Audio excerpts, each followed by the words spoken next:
Again, I didn't see these Khan market dogs. They didn't have any notched ears.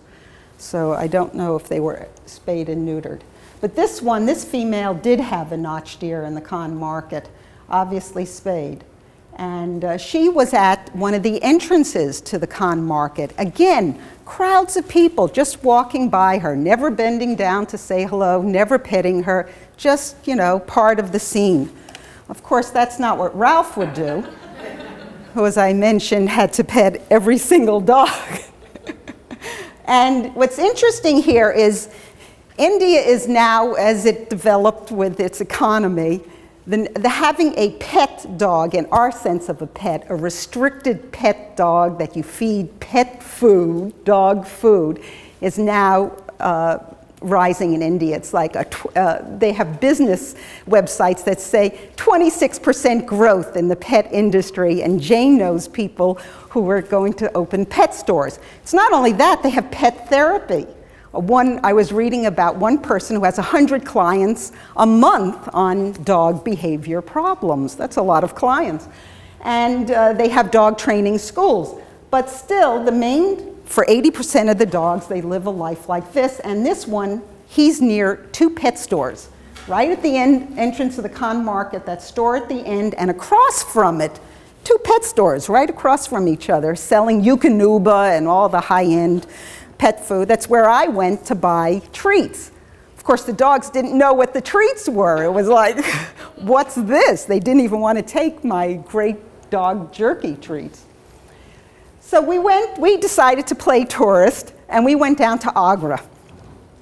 And Agra is a very interesting situation because they eliminated the industry in Agra. They eliminated the industry because it's the site of the Taj Mahal, the UNESCO World Heritage Site, the greatest example of Mughal architecture.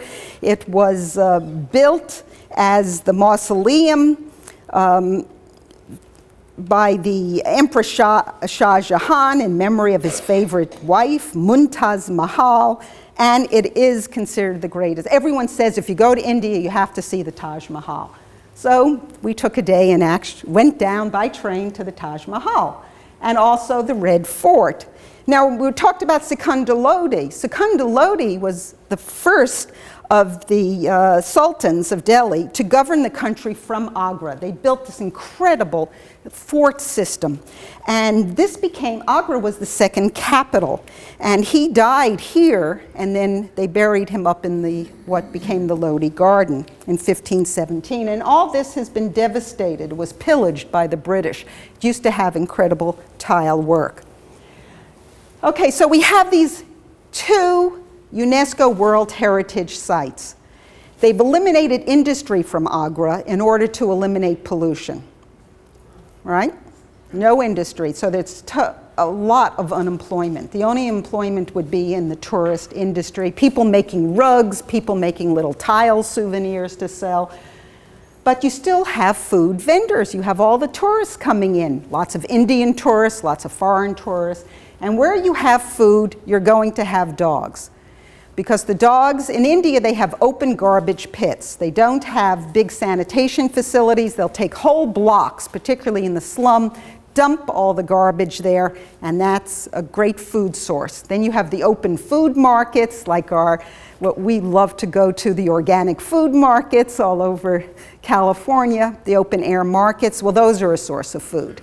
And then you have people throwing out their food helter-skelter in the slums. And then you have, as we saw in the Khan market, the stores. Well, here you have the peddler markets, and this is the entrance to the Taj Mahal. Again, as I mentioned, Ralph had to pet every dog. Okay, so we have here, again, the dog it's made a hole for itself. That's its home. People ignore the dog. And these dogs were not spayed and neutered.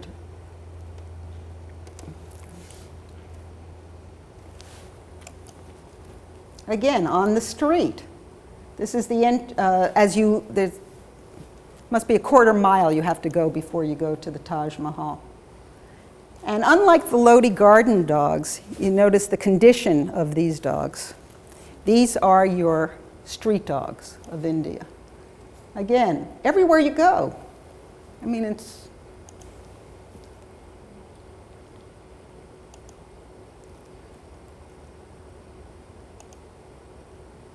As you can see, unneutered. He's probably been in a lot of fights. And it's not just fights. If a dog gets in the way, people, even in the Lodi Garden, the people who care for the dogs have told the gardeners, please stop using your sickles to to push the dogs away. They injure them. So at the Red Fort, we couldn't find any dogs. There's no food vendors around. And then coming across the field was this female bitch who obviously had just had pups.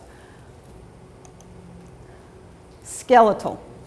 And we tried feeding her, and she didn't know what even the bread was. But eventually we got her to take some food.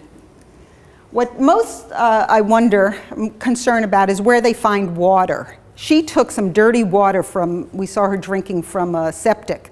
But even the dogs of the Lodi Garden, I don't know in the heat of the day, because they only have the little water dishes for the birds. So let's look again at sum up what we have in India. A roaming dog population of 25 to 28 million dogs. In Mumbai, these are the 4 largest cities in India. Mumbai, which we have known as Delhi, they've now gone back to the Indian name. They estimate, the World Health Organization and the World Wildlife Fund and the others, they estimate there are 400 to 500,000 roaming dogs. Very few of them are pets. Most of them are community dogs or feral dogs that live near the garbage packs. In Delhi, 250 to 400,000. In Bangalore, I saw an estimate of 184,000. I think that's an underestimate. And in Calcutta, which is now called Kolkata, 100,000. That is a vast underestimate. Because if Delhi has 250, Calcutta, which has even more slums, has to have more than 100,000.